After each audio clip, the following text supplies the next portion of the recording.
সন্ধ্যাবেলা আমি খাচ্ছিলাম মুড়ি আর চানাচুর। মুড়ি চানাচুর আমি খুব একটা খাই না, খুব রেয়ার। আজকে হঠাৎ মন চাইলো একটু মুড়ি চানাচুর খাই, তাই বসে গেছি পড়ানোর পর।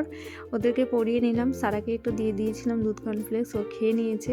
আর এখন যাচ্ছি একটু নিচে, শেখর হঠাৎ করে বললো একটু নিচে নামো, সারার জন্য একটা সারপ্রাইজ আছে। তো কী সারপ্রাইজ সেটা আমি জানি, তো সারা জানে না। তো সারা এখন গেস করছে যে কী হতে পারে, মাম্মা কী নিয়ে আসবে। ও ভাবে যে সারপ্রাইজ মানেই হয়তো কোনো আর কি জিনিস, গিফট, খেলনা টেলনা এইসব কিছু হবে, ও এটাই ভাবে। যাই হোক, আমরা নিচে দাঁড়িয়ে আছি আর বেশ ভালোই ঠান্ডা লাগছিল। গাড়িটা আসতে দেখতে পাচ্ছেন, ও না গেস করে ফেলেছে যে আমার পাপা গাড়ি নিয়ে আসছে।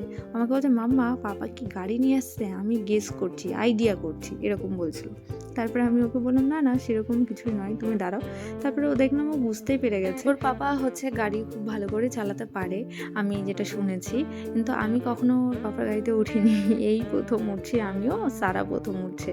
তো বললো, আমি এদিকে ডিউটি এসলাম, নিউ টাউনের এদিকে, তো গাড়িটা নিয়ে যাচ্ছি, একটু সারাকে নেব, একটু এক পাক দেওয়াবো, ওকে আর কি নেওয়া হয়নি কখনো, তোমাকেও তো গাড়িতে চালানো হয়নি। তো আমি উঠে আগে বললাম যে তুমি ঠিকঠাক চালাতে পারো তো? তো পাশে আরেকজন ছিল, সে বলছিল হ্যাঁ হ্যাঁ চালাতে পারে, না চালালে কি এমনি ডিউটিতে বেরিয়েছে। তো যাই হোক, একটু মজা করছিলাম।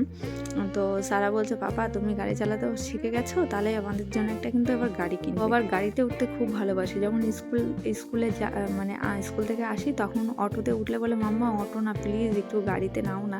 মানে আমরা যখন কোথাও যাই, ওই যে উবের গাড়িগুলো নিই, তো খুব ভালো লাগে, ওর মজা আসে।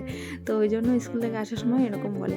যাই হোক, আমরা এখন চলে যাবো উপরে। আর সেবার বললো আসতে একটু লেট হবে আজকে, ওখান থেকে গাড়িতে ঘুরিয়ে চলে গেলো আবার ডিউটিতে।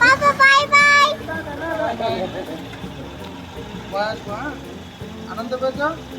গুরু নিয়ে গেছি।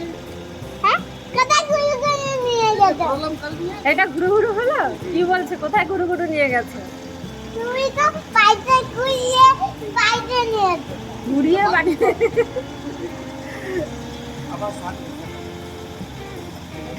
বাই করে দাও, বাই করে দাও।